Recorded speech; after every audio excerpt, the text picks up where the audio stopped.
Students, how are you? कैसे हैं आप लोग? देखिए बेटा, हम क्लास 5th में आज वीडियो नंबर 47 करेंगे। चैप्टर नंबर हम नया शुरू कर रहे हैं, न्यू चैप्टर 7th, और ये चैप्टर है इक्विवेलेंट फ्रैक्शंस के बारे में। प्रीवियस जो आपने चैप्टर किया है उस चैप्टर में आपने फ्रैक्शंस को जाना था, और इस चैप्टर में आप फ्रैक्शंस को और गो अहेड करेंगे, यानी कि आप और ज़्यादा इसके बारे में जानेंगे। इक्विवेलेंट फ्रैक्शंस के बारे में हम जानेंगे तो सबसे पहले इसमें हम पढ़ते हैं कंपेयरिंग फ्रैक्शंस। कंपेयरिंग फ्रैक्शंस का मतलब है फ्रैक्शंस की तुलना करना। तो देखिए, दो फ्रैक्शन अगर आपको दिए हैं, आप कैसे पहचानेंगे कि कौन सा फ्रैक्शन बड़ा है और कौन सा फ्रैक्शन छोटा है? इसी को हम कहेंगे कंपेयर द फ्रैक्शन। तो जैसे एग्जांपल भी है आपके लिए, देखिए यहाँ कि आपसे बोला है एक है 3/8 और एक है 5/8। तो इन दोनों में से कौन सा फ्रैक्शन जो है वो ज़्यादा है और कौन सा कम है, ये आपको बताना है, यानी कि कौन बड़ा है और कौन सा छोटा है। तो देखिए इसमें कैसे आप बताएंगे। कुछ रूल्स होते हैं इनके जिनसे आप बता सकते हैं, पर यहाँ पे सिंपली जो रूल्स हैं वो मैं पहले बता देती हूँ आपको। कोई भी जो फ्रैक्शन होता है वो फ्रैक्शन में जो ऊपर नंबर लिखा हुआ होता है उसे क्या बोलते हैं? न्यूमरेटर। क्या बोलते हैं? न्यूमरेटर।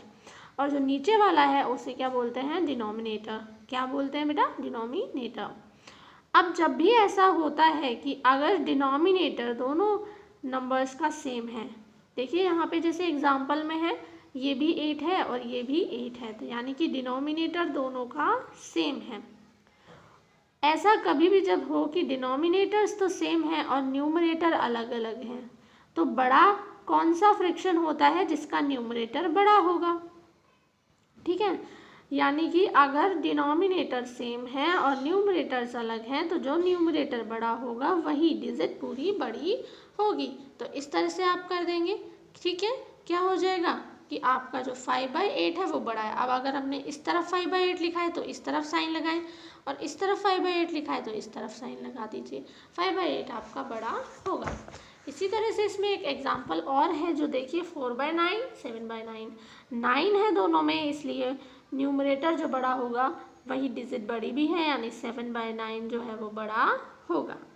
ठीक है, क्लियर बात है।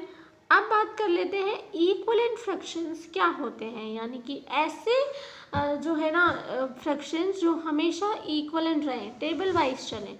जैसे देखिए 1/2, 2/4, 3/6, 4/8, 5/10।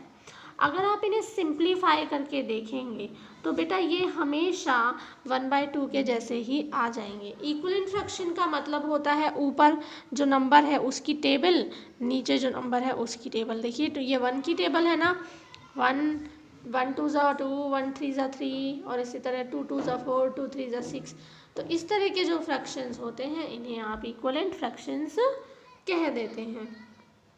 ठीक है बेटा, तो यहाँ पर देखिए फॉर एग्जाम्पल हम एक एग्जाम्पल देख लेते हैं। यहाँ पर देखिए 1/3, 1/6 and 1/9 are equivalent fraction by the figures. आप ये बताइए। देखिए यहाँ देखिए 1 की टेबल आप बोलेंगे तो 1 2 2, 1 3 3 है ना, और 3 की टेबल बोलेंगे तो 3 2 6, 6 3 9, इसलिए ये इक्विवेलेंट फ्रैक्शंस होंगे। क्लियर है बेटा?